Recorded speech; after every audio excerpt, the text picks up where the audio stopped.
नमस्कार, मैं हूं शिल्पा पाठक बिहार और मैं आपका स्वागत है आज 7 जून और बढ़ते बिहार की 25 बड़ी खबरें की ओर। बिहार में सीनियर रेजिडेंट की 1700 से अधिक भर्ती। Bihar combined entrance competitive examination board ने स्वास्थ्य विभाग में सीनियर रेजिडेंट ट्यूटर के पद पर भर्तियां निकाली। इसके तहत कुल 1797 पद रिक्त भरे जाने संबंधी विषय में पीजी की डिग्री या डिप्लोमा करने वाले सीनियर रेजिडेंट ट्यूटर पदों के लिए वेबसाइट bcecbboard.bihar.gov.in पर विजिट कर सकते हैं। इसके लिए आवेदन प्रक्रिया 7 जून से शुरू होगी जो 20 जून तक चलेगी। सीनियर रेजिडेंट ट्यूटर के पदों पर 40% बिहार राज्य स्वास्थ्य सेवा स्वयं के सदस्यों से भरा जाएगा, जबकि 40% पद राज्य के चिकित्सा महाविद्यालयों से पीजी पूरा करने वाले चिकित्सकों से भरा जाएगा। शेष 20% पद वैसे चिकित्सकों से भरा जाएगा जिन्होंने राज्य के बाहर से मान्यता प्राप्त संस्थानों के पीजी की डिग्री हासिल की हो। सीनियर रेजिडेंट ट्यूटर पदों के लिए न्यूनतम शैक्षणिक योग्यता विशेष विषय के रूप में पीजी की डिग्री है। योग्यता उम्मीदवार कम मिलते हैं तो न्यूनतम शैक्षणिक योग्यता पीजी डिप्लोमा होगी। जून में होने वाली सीए परीक्षा स्थगित, अब 24 जुलाई से होंगे exams. Institute of chartered accountant of India ने देश में कोरोना के कारण बने हालात को देखते हुए सीए फाउंडेशन परीक्षा को स्थगित कर दिया। यह परीक्षा 24, 26, 28 और 30 जून को आयोजित होने वाली थी। ICAI की तरफ से मिली जानकारी के अनुसार अब यह 24 जुलाई 2021 से होगी। परीक्षा का पूरा शेड्यूल जल्द ही पूरा कर लिया जाएगा। परीक्षा स्थगित करने के साथ इंस्टीट्यूट परीक्षा शहर के बदलने के लिए ऑनलाइन विंडो को ओपन करेगा। परीक्षा में शामिल होने में कैंडिडेट्स 9 जून से 11 जून ICAIexam.icai.org के जरिए एग्जाम सीटिंग में बदलाव कर सकते हैं। सीएम फाउंडेशन कोर्स के जरिए एप्लीकेशन प्रोसेस 20 अप्रैल से शुरू हो गई थी। बिहार अमीन भर्ती परीक्षा में 10 से कम नंबर लाने वाले अमीन हटेंगे। नवनियोजित अमीन और प्रखंडों में बनने वाले अध्युनिक को लेकर बिहार सरकार ने कड़ा रुख अख्तियार कर लिया है। ट्रेनिंग के बाद ली गई परीक्षा में किसी अमीन को 10% से कम नंबर आएगा तो उनकी नौकरी जाएगी। साथ ही जिन जिलों में आधुनिक रिकॉर्ड रूम में बनने में देरी हुई है वहां के अधिकारियों को अर्धशासकीय पत्र भी दिया गया है। अपर मुख्य सचिव ने प्रशिक्षण के बाद हुई परीक्षा में खराब प्रदर्शन करने वाले अमीनों को कारण बताओ नोटिस जारी करने का निर्देश भी दिया। विभाग के निदेशक जया सिंह ने बताया कि 40% से कम अंक लाने वाले अमीनों की संख्या 75 है। अब सभी को नोटिस भेजकर स्पष्टीकरण मांगा जा रहा है। 10% से कम अंक लाने वाले अमीनों को नोटिस भेजकर पद से हटाने की कार्यवाही की जा रही है। उनकी परीक्षा की जा रही है। साथ ही साथ 10 से 44 अंक के बीच अंक लाने वाले अमीनों को बेहतर करने के लिए एक और मौका दिया जा रहा है। 2 महीने बाद सबसे कम कोरोना केस 24 घंटे में 2677 संक्रमितों की मौत।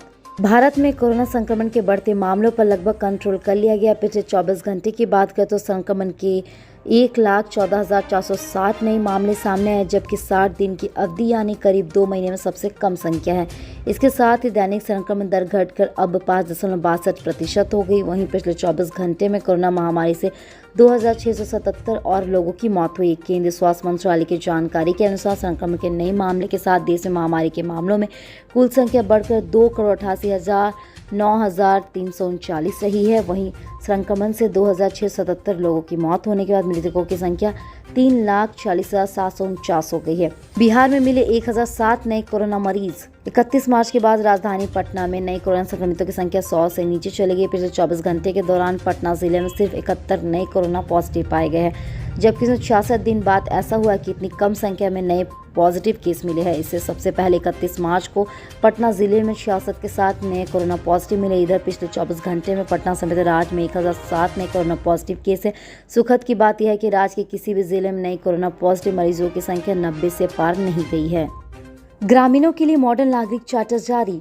ग्रामीणों को उनके पंचायत में ही कार्य तरह की सेवाओं का लाभान्वित निर्धारित समय पर मिल जाएगा। इसी को मनरेगा का जॉब कार्ड बनवाना है या हैंडपंप की मरम्मत करानी या वृहद विधवा या दिव्यांग प्रमाण पत्र लेने जैसी सुविधा ग्राम पंचायतों में ही उपलब्ध करा दी जाएगी।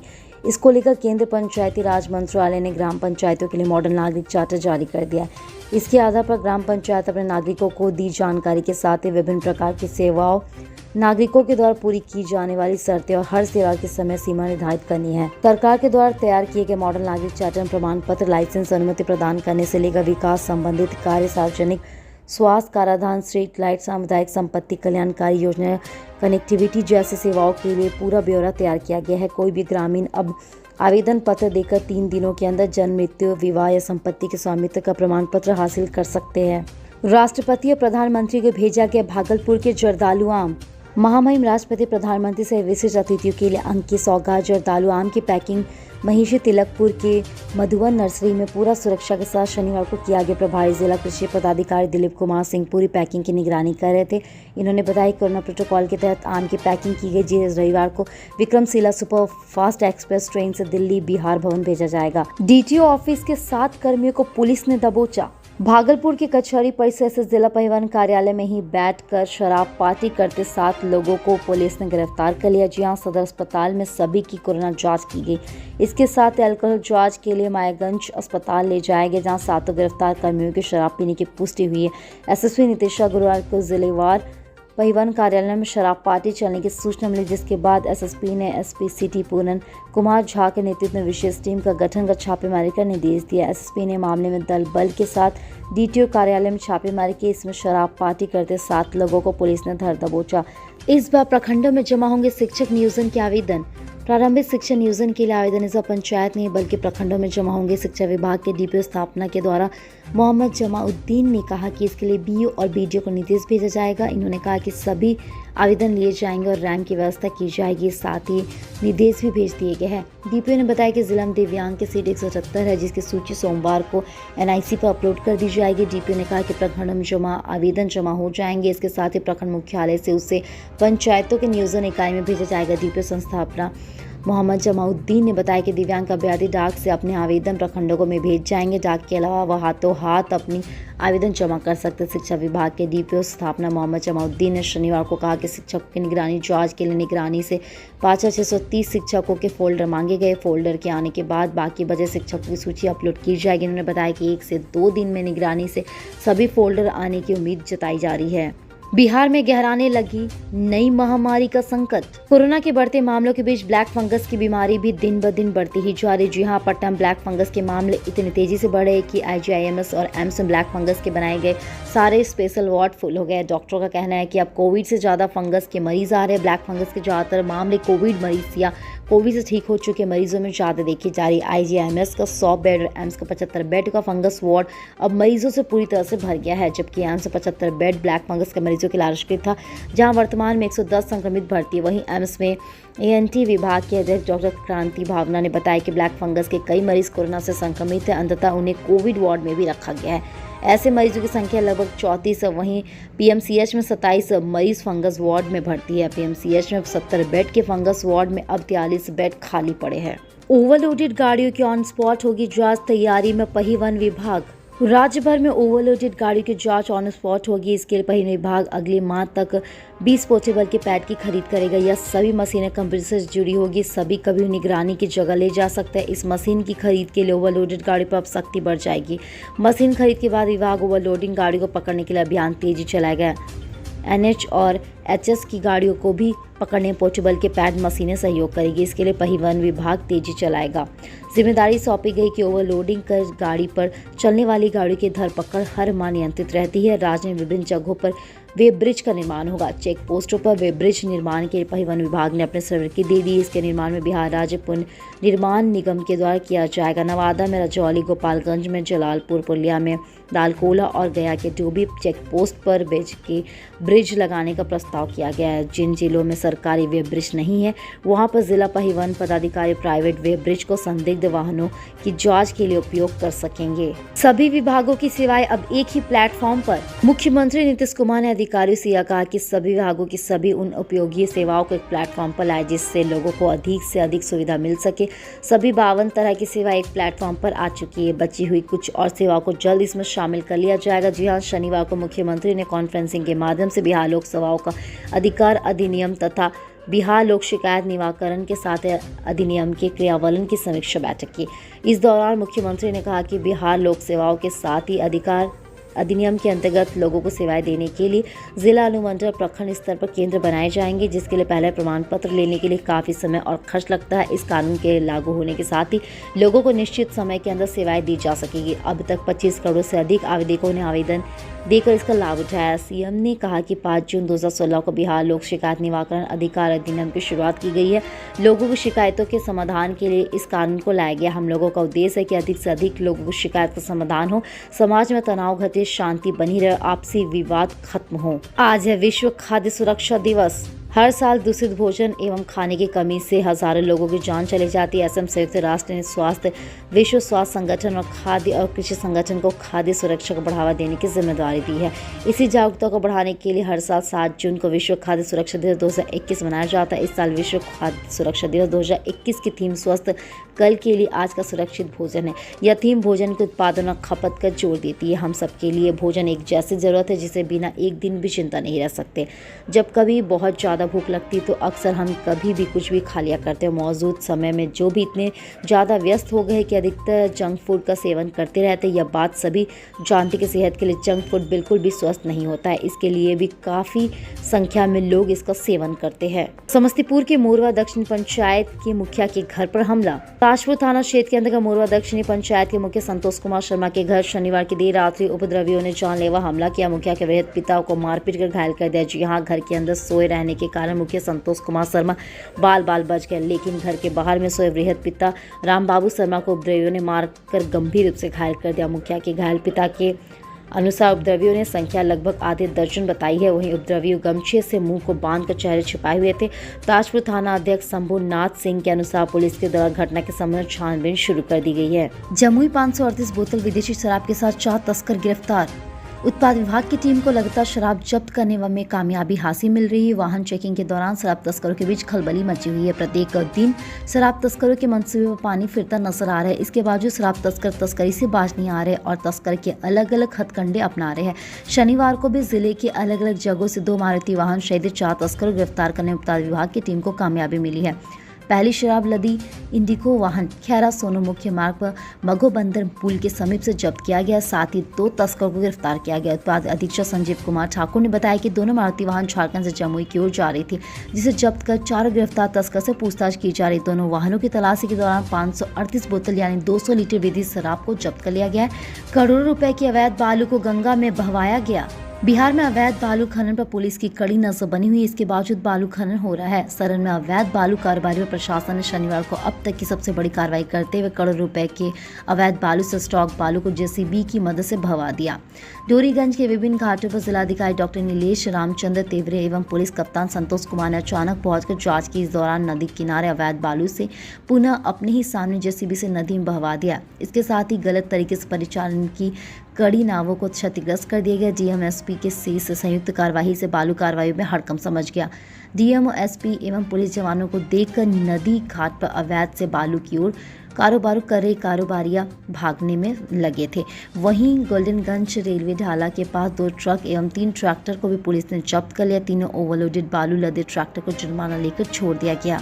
ईएफको ने शुरू किया नैनो यूरिया का व्यावसायिक उत्पादन। सहकारी क्षेत्र की कंपनी ईएफको द्वारा नैनो यूरिया तरल का व्यावसायिक उत्पादन शुरू कर दिया गया है। ईएफको के द्वारा विश्व पर्यावरण दिवस के अवसर पर नैनो यूरिया तरल की अपनी पहली खेप किसानों के उपयोग हेतु उत्तर प्रदेश भेजी गई। कंपनी ने विज्ञप्ति जारी बताया कि नैनो यूरिया तरह एक नया उत्पाद है जो नया उर्वरक है, जिसमें दुनिया की पहली बार ईएफको द्वारा गुजरात के कोरल स्थित नैनो बायोटेक्निक रिसर्च सेंटर में ईएफको की विभिन्न तकनीक से विकसित किया गया है। ईएफको ने बताया कि खेती में यूरिया के अंधाधुंध प्रयोग को रोकने के लिए गंभीर समस्या निजात पाने में नैनो यूरिया की काफ़ी कारगर साबित होगी। कंपनी के अनुसार 50 किलोग्राम की एक बोरी यूरिया की जगह मात्र आधा लीटर नैनो यूरिया काफ़ी होगा। ईएफको का मानना है कि यह पोषक तत्वों से भरपूर मिट्टी, जल व वायु प्रदूषण को लेकर कम करने में सक्षम है। ईएफको का दावा है कि नैनो यूरिया के प्रयोग से फसलों की उपज 8% तक बढ़ेगी। साथ ही खेतों की लागत में कमी आएगी और किसानों की आमदनी को बढ़ाने में मदद मिलेगी। बिहार में 9 जून से शुरू हो सकता है अनलॉक। बिहार में लॉकडाउन 4 की मर्यादा 8 जून को रात 12 बजे समाप्त होगी। इसके पहले सरकार ने अनलॉक पर मंथन कर दी है। आज मुख्य सचिव की अध्यक्षता में आपदा प्रबंधक समूह की बैठक प्रस्तावित की गई। इसके बाद सीएम नीतीश कुमार बिहार में अनलॉक की घोषणा कर सकते। जी हाँ, इसके पहले सभी जिलों में डीएम से फीडबैक भी लिया जाएगा। कोरोना संक्रमण के केस में कमी को देखते हुए दिल्ली की तर्ज पर बिहार को अनलॉक करने का विचार हो रहा है। एडमिशन प्रक्रिया शुरू होने के बाद कॉलेज और उच्च शिक्षा संस्थानों को सीमित छूट दे दी जाएगी। साथ ही इसके अलावा व्यापार में और छूट दी जा सकती है। डेटॉल के पैक पर दिखेंगे बिहार के ब्लड मैन। कोरोना संकट के बीच कई लोगों के द्वारा मददगार बनकर सामने आए। जी हां, बिहार के पटना मुकेश सिरसा वाली इनमें से एक है। मुकेश को समाज सेवा के लिए ब्लड मैन के नाम से जाना जाता है। कोरोना काल में लोगों की मदद लेने के लिए डेटॉल कंपनी मुकेश को सम्मानित किया गया। डेटॉल ने उन्हें ऑनर प्रोडक्ट सम्मान से नवाजा था। अमिताभ बच्चन भी मुकेश के सामाजिक कामों के लिए उनकी तारीफ कर चुके हैं। उनकी तस्वीर को डेटॉल प्रोडक्ट के पैक पर लगाया गया। इसके साथ ही समाज के लिए संकट की घड़ी में किए गए उनके नाम की कमी पे चर्चा हुई है।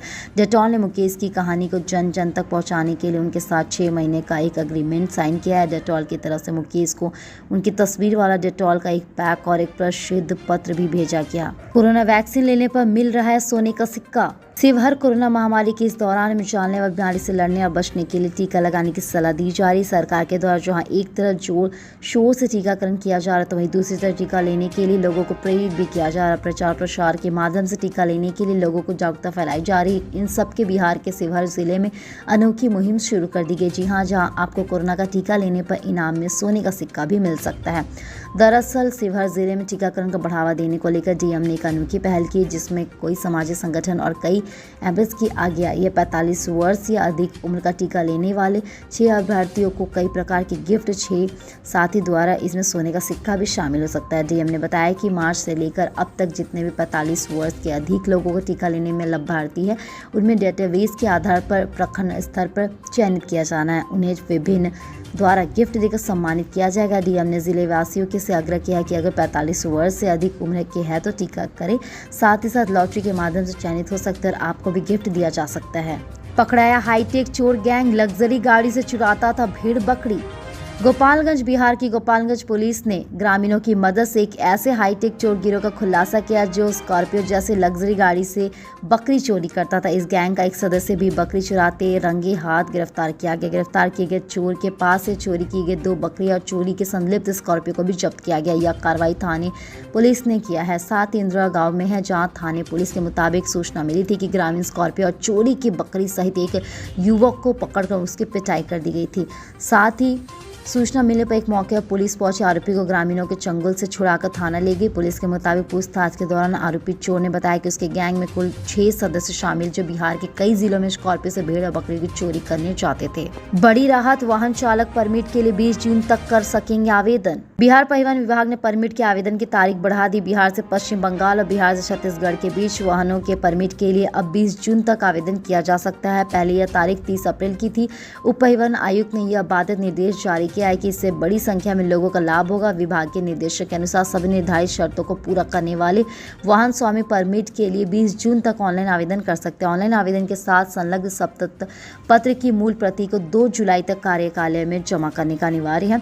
शपथ पत्र की मूल प्रति जमा करने न करने वाली स्थिति पर परमिट के आवेदन पर विचार नहीं किया जाएगा, इसलिए आवेदन से पहले विशेष ध्यान रखना होगा। जल्द मानसून की एंट्री, झमाझम बारिश के लिए रहे तैयार। दक्षिण पश्चिम मानसून के साथ ही 15 जून तक बिहार, झारखंड और पश्चिम बंगाल में पहुंचने का अनुमान जताया जा रहा है। बिहार में मौसम का मिजाज पिछले कुछ दिनों से बदला हुआ है। कभी तेज धूप से लोग परेशान नजर आए तो कई बार अचानक बारिश से जनजीवन प्रभावित हो जाता है। वैसे मौसम विभाग की माने तो ये हाल सिर्फ बिहार का ही नहीं बल्कि देश के अलग अलग हिस्सों में भी मौसम का ऐसा ही मिजाज बदला नजर आ रहा है। अगले 10 दिनों में दक्षिण पश्चिम मानसून उड़ीसा के साथ झारखंड, पश्चिम बंगाल के कुछ हिस्से और बिहार तक पहुंच जाएगा। यानी इस दौरान झमाझम बारिश के लिए लोग तैयार है। बिहार में रविवार और सोमवार को ज्यादातर इलाकों में मौसम शुष्क रहने की संभावना जताई जा रही है। इस दौरान ज्यादातर जिलों में अधिकतम तापमान 35 से 38 डिग्री और न्यूनतम तापमान 25 से 28 डिग्री सेल्सियस रहने का अनुमान जताया जा रहा है। वहीं 8 से 9 जून को सुबह कुछ इलाकों में हल्की सी मध्यम बारिश का अनुमान जताया जा रहा है। इस दौरान अधिकतम तापमान 35 से 37, न्यूनतम तापमान 24 से 26 डिग्री सेल्सियस यह रह सकता है। दिन में 2 बार फल सब्जियां खिलाने से बच्चों में मोटापे का खतरा कम। कोरोना की पाबंदी के चलते बच्चों में शारीरिक एक्टिविटी लगातार घट रही है, इन्हें मोटापा बढ़ रहा है। मोटे बच्चे में डायबिटीज, हृदय रोग, अस्थमा, नींद संबंधी बीमारियों का खतरा बढ़ जाता है। और हालांकि इंटरनेशनल जर्नल ऑफ ओबेसिटी में पब्लिश एक रिसर्च में पाया गया कि अगर दिन में 2 बार भी भोजन में सब्जी और फल का सेवन किया जाए तो मोटापे का खतरा 25% कम हो जाता है। अमेरिकी संस्था centre for disease control and prevention के मुताबिक 6 से 17 वर्ष तक के बच्चों को रोज कम से कम 1 घंटे तक मध्यम से तेज फिजिकल एक्टिविटी में शामिल होना चाहिए। संतुलित खान पान और घर के अंदर बच्चों की फिजिकल एक्टिविटी बढ़ाकर उन्हें फिट रखा जा सकता है। कल हमारे द्वारा पूछे गए सवाल के जवाब में आप में से बहुत से जिसने हमें कमेंट करके दिया, उसके लिए आपका बहुत बहुत धन्यवाद। आप में से जिन जजेस के जवाब हमें अच्छे लगे उनके नाम है पूजा, रूपा और संदीपा। आप हमारे सवाल के जवाब ऐसे ही देते रहे, हम कल आपके नाम लेने की पूरी कोशिश करेंगे। तो चलिए बढ़ते आज के सवाल की, और आज के सवाल कुछ इस प्रकार है, क्या अब लॉकडाउन नहीं बढ़ाना चाहिए? अपने जवाब हमें कमेंट करके जरूर बताएं। इसके साथ ही आज के लिए बस इतना ही। कल की खबरों के लिए हमारे साथ जरूर रहे। अगर ये वीडियो आप हमारे YouTube पर देख रहे हैं तो चैनल को सब्सक्राइब करें और बेल आइकन दबाना ना भूलें। और अगर आप ये वीडियो हमारे Facebook पर देख रहे हैं तो पेज को लाइक करें और ज़्यादा से ज़्यादा शेयर करें। सुरक्षित रहें, स्वस्थ रहें। धन्यवाद।